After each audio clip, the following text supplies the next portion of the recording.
నమస్తే, welcome to 99 TV. నేను నవీన్. బులెటిన్లో డీటెయిల్స్ చూద్దాం. సంక్రాంతి లక్కీ డ్రా పేరిట మోసం కేసులో మాజీ మంత్రి అంబటి రాంబాబు రాజమండ్రి జైలు నుంచి విడుదలయ్యారు. తన మీద ఎన్ని కేసులు పెట్టినా వెనక్కి తగ్గేదే లేదని అంబటి స్పష్టం చేశారు. ఎన్ని రోజులు జైలులో ఉన్నా అడుగు వెనక్కి వేసే ప్రసక్తి లేదని తేల్చి చెప్పారు. జగన్ నాయకత్వంలో కూటమిని కూల్చే వరకు తన పోరాటం ఆగదని అంబటి వ్యాఖ్యానించారు.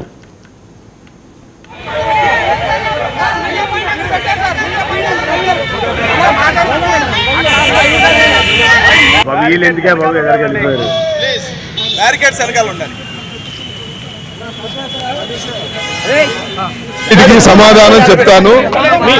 నా ఇంటి మీద దాడి చేశారు, నన్ను హింసించారు, నా పెళ్ళాం బిడ్డలను తరిమారు, నా కార్లు దోషం చేశారు, నా ఇల్లు తగలబెట్టడానికి ప్రయత్నం చేశారు, నన్ను లోపల పెట్టారు. I don't care. ప్రజలున్నారు, ధర్మం ఉంది, పైన దేవుడున్నాడు. అన్నిటికీ ఒక రోజు సమాధానం చెప్తాడు. విధానం గురించి చెప్పండి. దుర్మార్గమైన విధానం. బాధితుల్ని లోపల పెట్టారు, క్రిమినల్స్ ను బయట వదిలేశారు.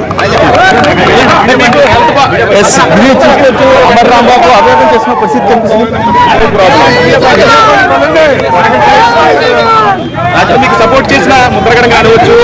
అందరికీ ధన్యవాదాలు. పార్టీలకు అతీతంగా బీజేపీ వాళ్ళు సపోర్ట్ చేశారు, సిపిఐ వాళ్ళు సపోర్ట్ చేశారు, అందరూ ఖండించారు. సపోర్ట్ చేయడం అంటే ఈ దాడిని ఖండించారు. వాళ్ళందరికీ నా ధన్యవాదాలు. మళ్ళా రేపు ఇన్ డీటెయిల్ గా గుంటూరులో నేను ప్రెస్ లో మాట్లాడతాను. అంబటి రాంబాబు జైలు నుంచి విడుదలయ్యారు. దీని గురించి పూర్తి అప్డేట్స్ వెంకట్ ఫోన్ ద్వారా అందిస్తారు. వెంకట్, చెప్పండి, పూర్తి అప్డేట్స్ ఏంటి?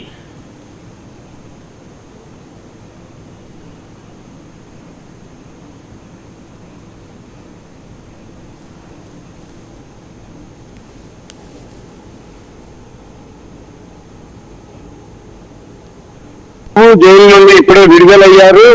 అయితే విడుదలై బయటకు వచ్చారు. ఈ నేపథ్యంలో ఈ భారీ బందోబస్తు అయితే పోలీసు వ్యవస్థ అంతా ఏర్పాటు చేసింది. ఇదే విధంగా ఇక్కడికి భారీగా వైసీపీ శ్రేణులు కూడా ఇక్కడికి రావడం జరిగింది జైలు వద్దకి. అదేవిధంగా తగ్గేది లేదు అంటూ కూడా నినాదాలు కూడా పూర్తిగా వినిపించినాయి. మొత్తం అంతా ఈ జైలు ప్రాంగణం అంతా కూడా ఇక్కడ నుంచి రాజమహేంద్రవరం సెంట్రల్ జైలు నుంచి దాదాపు వైజాగ్ వరకు కూడా భారీగా వైసీపీ శ్రేణులు అయితే కూడా ఈ కుమ్మిగూడారని చెప్పొచ్చు. ఈ రోడ్డుకి చుట్టూ ఇక్కడ నుంచి కూడా ఒక రోప్ వే అక్కడ దాకా చాలా వరకు 1 కిలోమీటర్ వరకు కూడా ఏర్పాటు చేశారు పోలీసు వారంతా కూడా. ఈ రోప్ వేకి మొత్తం అంతా ఈ సెంటర్ లో ఉన్న డివైడర్ మీద ఎక్కి నించొని కార్యకర్తలు కావచ్చు, అదేవిధంగా మొత్తం వైసీపీ శ్రేణులంతా. మరొక పక్క వైసీపీకి సంబంధించిన నాయకులు జక్కంపూడి రాజా, అదేవిధంగా చెల్లిపోయిన వేణుగోపాల్ కృష్ణ, ఇలాగా ఈ ఉమ్మడి తూర్పుగోదావరి జిల్లాకు సంబంధించిన నాయకులంతా కూడా ఇక్కడ చేరుకున్నారు. అదేవిధంగా మాజీ ఎవరైతే హోమ్ మినిస్టర్ ఉన్నారో వనిత కూడా ఇక్కడికి వచ్చారు. వచ్చి ఇక్కడ నుంచి మాట్లాడిన పరిస్థితులు ఉన్నాయి. ఈ ఐదంతా కూడా మొత్తం సాధారణంగా బయటకు ఆహ్వానించిన పరిస్థితి అయితే పూర్తిగా కనబడుతుంది. ఈ నేపథ్యంలో అంబటి రాంబాబు అయితే నేను జైలుకి వెళ్ళేటప్పుడు సంతోషంగానే వెళ్ళాను, వచ్చేటప్పుడు కూడా సంతోషంగానే వచ్చాను. 18 రోజుల పాటు నాకు జైల్లోనే ఉన్న పరిస్థితులు ఉన్నాయి. అయితే సెంట్రల్ జైల్లో ఉండాల్సి వచ్చింది. అయితే పూర్తిగా ఈ కూటమి ప్రభుత్వం పోలీసులు కలిపి కొమ్మక్కై ఈ దాడికి పాల్పడ్డారని చెప్తున్నారు. నాకు ఎవరైతే సపోర్ట్ చేశారో వాళ్ళందరికీ కూడా ప్రత్యేక ధన్యవాదాలని కూడా తెలియజేసిన పరిస్థితులు ఉన్నాయి. మరొక పక్క చూస్తే పార్టీకి అతీతంగా నాకు మద్దతు పలకాలని పలికిన వారికి కూడా ధన్యవాదాలు తెలియజేశారు. మరొక పక్క చూస్తే 18 రోజులు జైలులో పెడితే నేను భయపడతాను అనుకున్నారు. అదేవిధంగా నా కుటుంబం మీద కూడా దాడి చేశారు, నా కారు ధ్వంసం చేశారు. అయినా ఎప్పటికీ కూడా ఎన్ని దాడులు జరిగినా కూడా నేను తగ్గేది లేదు.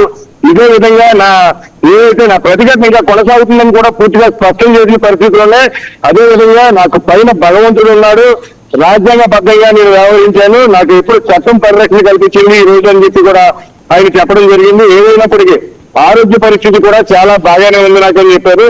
మరొక విషయం చూస్తే కనుక ఆయన నిన్న ఎవరైతే ములాఖతులు వచ్చిన వ్యక్తుల్ని కలవలేకపోయారో దీనికి కారణం అయితే బాత్రూమ్ లో జారి పడిన నేపథ్యంలో చెయ్యికి చిన్న గాయమైంది.